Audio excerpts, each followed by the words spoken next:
भागवत ही है। और आज तो बड़े 3 पात्रों का यहाँ पर विवेचन हो रहा है।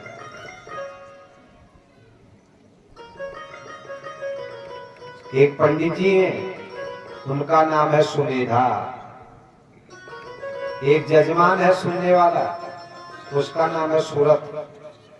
एक श्रोता और है, उसका नाम है समाधि। 300 हैं, सुमेधा, सूरत और समाधि। और आप अपने घरों में जो पाठ करवाते हैं ना पंडित जी से 700 श्लोकों में, बस ये तीनों की कथा है उसमें। पंडित जी को समय नहीं भी होता है तो आप लोग स्वयं पढ़ा करो उस पाठ को।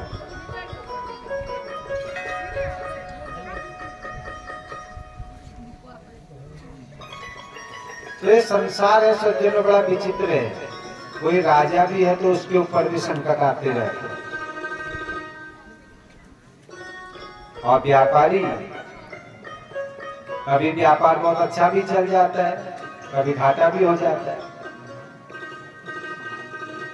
लेकिन इस बात का आप ध्यान रखें, जब तक आप संपन्न होते हैं तो सब आपके साथी होते हैं। और जब व्यक्ति को दुख आता है, परेशानियां घेर लेती हैं, तो उस समय में अपने लोग भी दूर हो जाते हैं। विपत्ति के समय में जो असली मित्र होगा वही साथ देगा, हर एक साथ नहीं देता है। तो यहां भी एक कथा आ रही है। सूरत नाम के एक राजा है, नाम ही सूरत है, अर्थात अपने शासन रूपी रथ को जो बड़ी सुंदरता से आगे बढ़ा रहा है वही सूरत कहलाता है। राजा में कोई कमी नहीं है,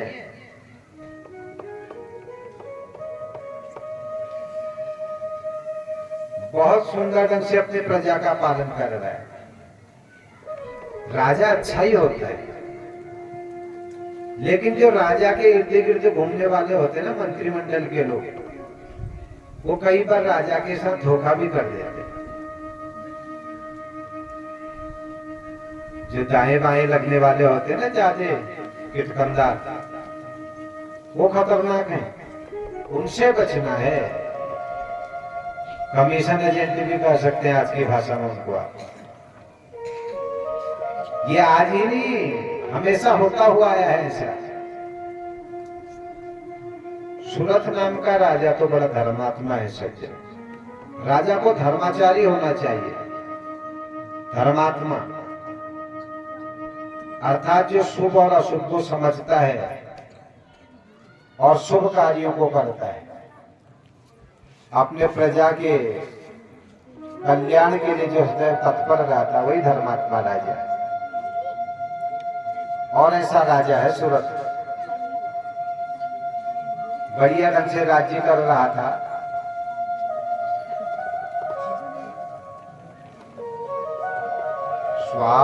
स्वारोचिषेन्तरे पूर्वं चैत्रवंश समुद्भवः सुरथो नाम राजा भूत् समस्ते क्षितिमण्डले। तस्य पालयतः सम्यक् प्रजाः पुत्राणि वोरसान् बभूवुः शत्रवो भूपाकोला विध्वंसिनस्तदा।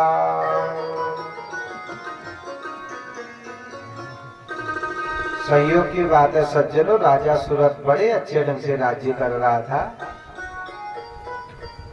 लेकिन जो इसके मंत्री हैं बड़े चतुर निकले।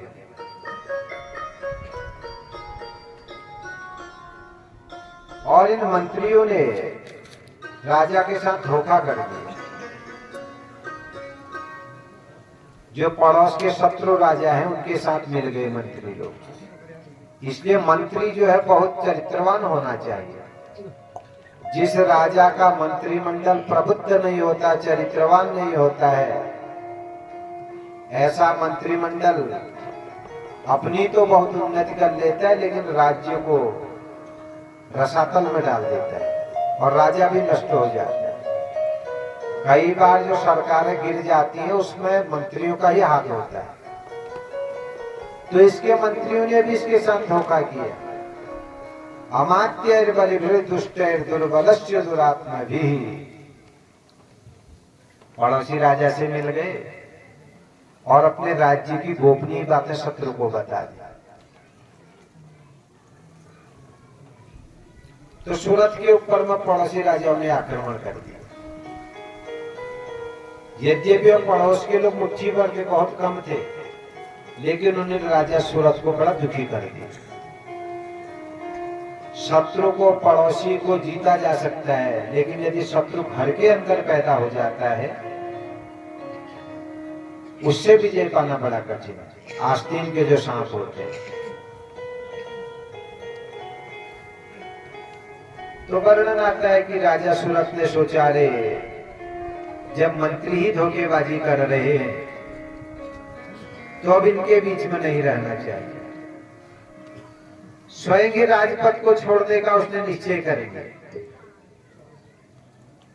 ततो मृगया व्याजेन हृत स्वाम्य स भूपति एकाकी हयमारुह्य जगाम गहनम वनम।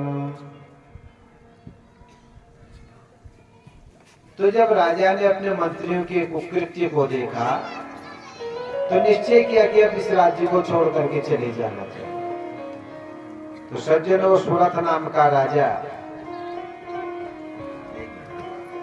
एक घोड़े में बैठ करके अपने राज्य को छोड़ करके एकांत जंगल की ओर चला गया।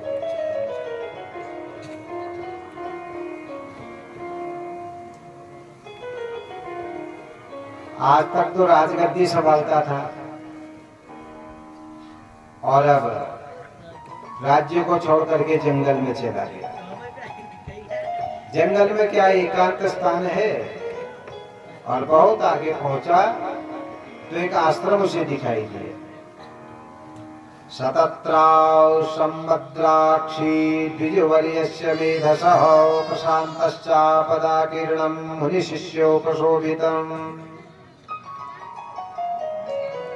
तस्थौ कञ्चित् सकालं च मुनिना तेन सत्कृतः इतश्चैतश्च विचरस्तस्मिन् मुनिवराश्रमे। तो जाते जाते आज सूरत नाम का राजा एक आश्रम में पहुंचा। आश्रम में एक महात्मा जी हैं, ब्राह्मण देवता, उनका नाम सुमेधा है। सुमेधा जी के आश्रम में पहुंच गया राजा सूरत।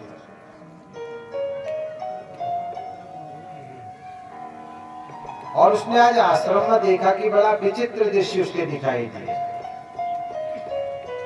उस आश्रम में मनुष्य भी हैं, ब्रह्मचारी भी हैं, संतगण भी हैं और पशु पक्षी भी हैं। चूहे भी दिखाई दे रहे, तो बिल्ली भी दिखाई दे रही है, श्वान भी दिखाई दे रहा है, लेकिन पक्षियों का भी आपस में बड़ा प्रेम है। बिल्ली और चूहे भी आपस में लड़ाई नहीं कर रहे हैं। बड़ा आश्चर्य हुआ सूरत नाम के राजा। देखो कितना सुंदर आश्रम है, जहां पर किसी का किसी के प्रति बैर है ही नहीं, सब प्रेम से रहते हैं। बड़ा प्रभावित हुआ राजा सूरत। और आज सोच रहा है कि मेरे जो मंत्री थे, जिनके कारण मुझे अपना राज्य खोना पड़ा, उन मंत्रियों से तो श्रेष्ठ अच्छे गुण इन पक्षियों में, इन पशुओं में।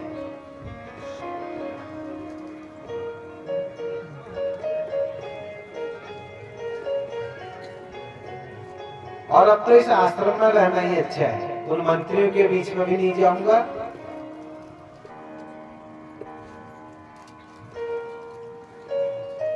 और वो राज्य की भी अब इच्छा रखना व्यर्थ है, ये विचार उसके मन में है।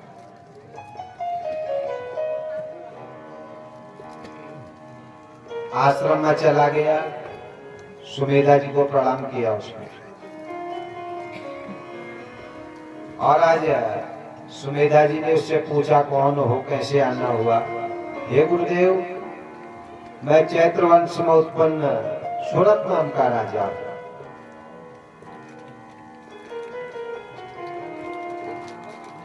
जब तक मेरा राज्य चल रहा था, सही चल रहा था, सब लोग मेरा बड़ा सम्मान करते थे।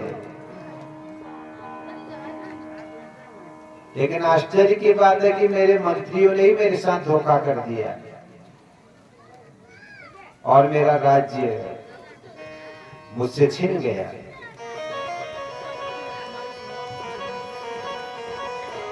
अब आप बताइए मुझे क्या करना चाहिए? आपके इस आश्रम में आकर के मेरे मन में तो यही विचार आ रहा है कि आप अपने इस आश्रम में रहने की मुझे अनुमति दे दें और आप ही के चरणों की सेवा करूंगा, भगवत भजन करूंगा, भगवत आराधन करूंगा।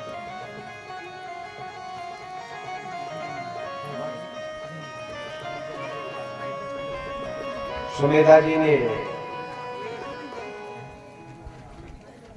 राजा को अनुमति भी दे दी रहने।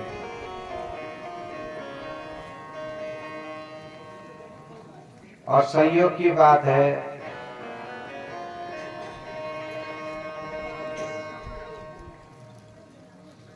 सूरत राजा ने देखा कि एक व्यक्ति वहां पर और दिखाई दे।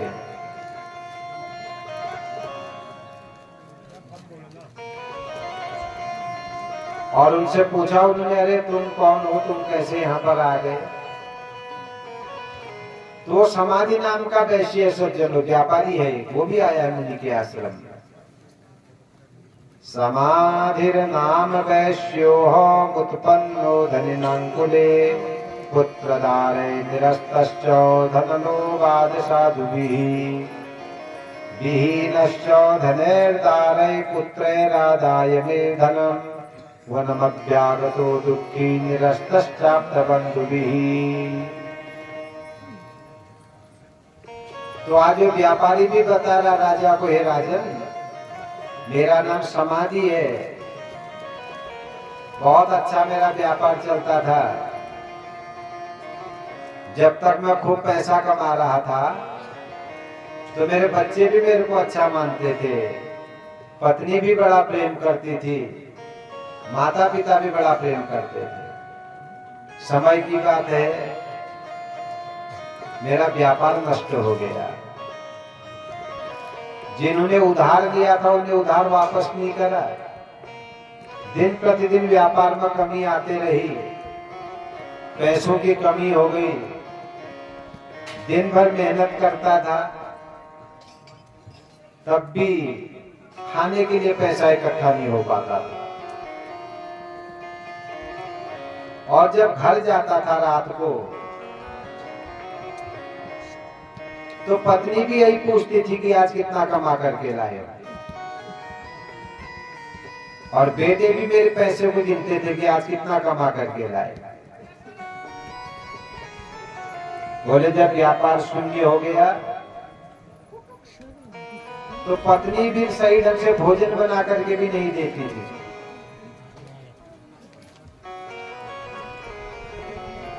बेटे भी मेरा अपमान करने लगे और मैंने निश्चय किया कि अब ऐसे घर में नहीं रहना चाहिए और मैं घर को छोड़ करके यहाँ आ गया।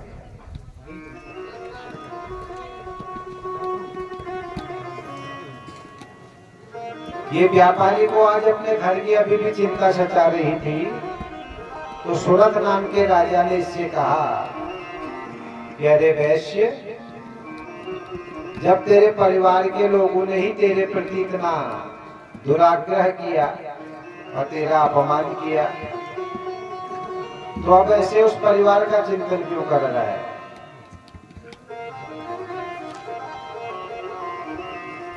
तो उस समय में वो व्यापारी अब सूरत राजा से पूछ रहा कि हे राजन, तुम क्यों आए हो, तुम भी बताओ। तो राजा ने भी बता दिया, मेरी भी यही गति है। अब स्वयं प्रश्न करता है कि अब हम दोनों को क्या करना चाहिए।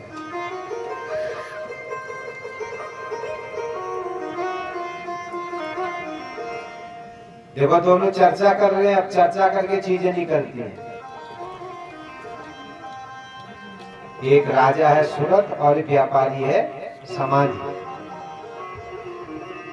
चिंतन कर रहे हैं हम दोनों ने अब क्या करना चाहिए। आश्रम में बैठे हुए हैं। देखो जिस समय जैसे स्थान में हम जाते हैं ना, वैसा ही मन बन जाता है, व्यवहार में परिवर्तन आ जाता है। अभी आप भागवत की कथा सुनने के लिए बैठे हैं ना, अभी आपका मन कुछ और ही होगा। और कभी आप किसी शादी ब्याह के महिला संगीत में बैठते होंगे, उस समय आपकी मनोभावना कुछ बदल जाती है।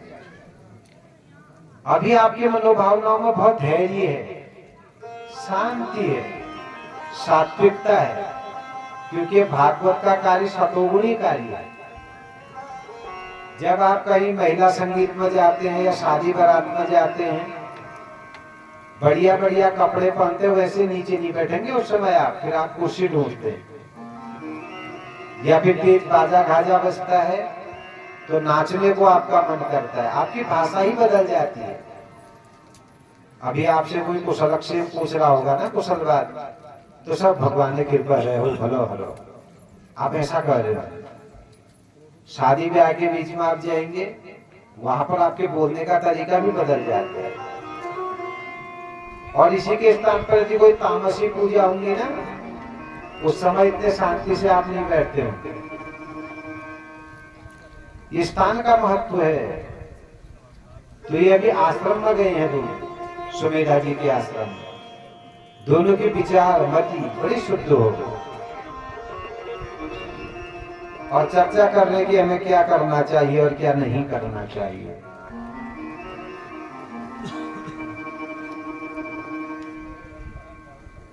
और आज दोनों ने निश्चय किया कि हमें ये जो सुमेधा ऋषि है, इनके पास जाकर के आत्मकल्याण का साधन पूछना चाहिए।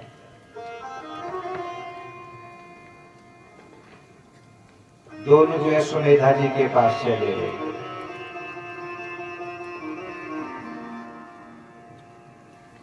और सुमेधा जी से निवेदन करने लगे कि हे गुरुदेव, आप बताइए मन की शांति